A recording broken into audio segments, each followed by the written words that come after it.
Graham Solomon, leading after the first day of the 2014 Birkenau Marathon.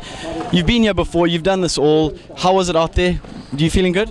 Yeah, I mean, feeling good today. It was a fast race, especially in the first 20-30 Ks. You got some really fast guys, and Andy Burkett, Jasper Marcus, Simon van Geysen. These guys are all world class. So it was very, very fast, and pace thankfully settled down in the last third of the race. But yeah, it was a tough day out there. You mentioned the strong guys with you. Tomorrow, are you trying to get away from them, or are you going to keep them around and see what happens? You know, it's so difficult to predict what you're going to do on a race like this. You know, I certainly, I don't really think from one day to the next. I concentrate on what's the task at hand for the day.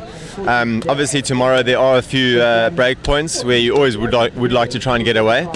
But I think, you know, for anyone to get away from the field that is here this year is going to be quite a tough ask. You know, so obviously everyone wants to break away and put a bit of time in the bank at the end of tomorrow, but that's going to be a tough ask, eh?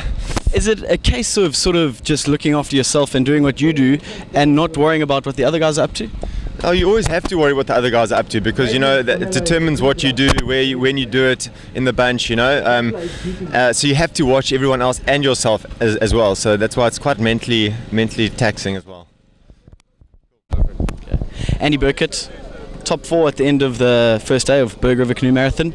Andy, how did it go out there? Did it go to plan? Yeah, it was a lekker race.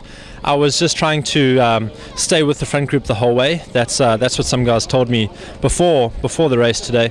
Day one, you just got to stay in contact with everyone, and tomorrow's where guys try and make a break and try and win the race on the second stage. So I had a great race out there. Arms a little bit tired. It's a long time on the water. You said that you were coming into this race to use it as preparation for the World Marathon Champs. What was the thinking behind that?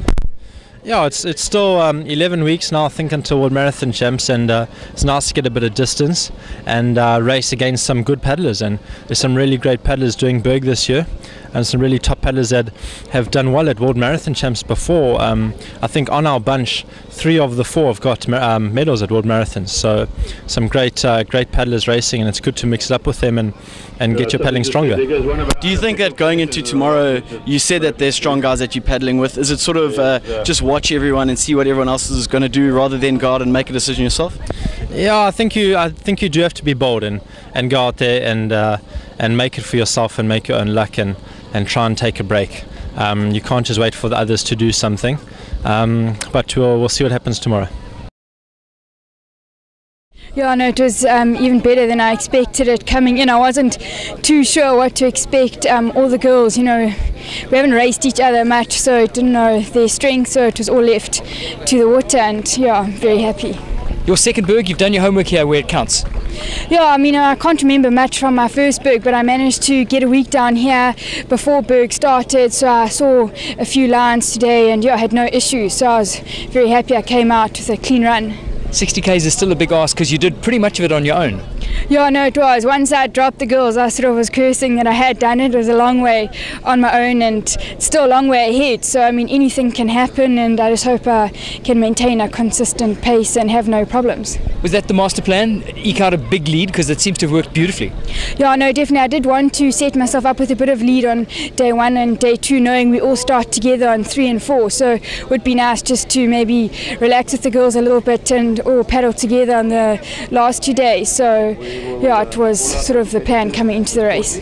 Zoom out, big picture. This is actually part of a base training, isn't it? Yeah, definitely. Laura O'Donoghue and I are going to World Marathon Champs in Oklahoma in September. So yeah, this was more a bit of a training exercise, get a bit of mileage under the belt. But yeah, to come out first is added bonus.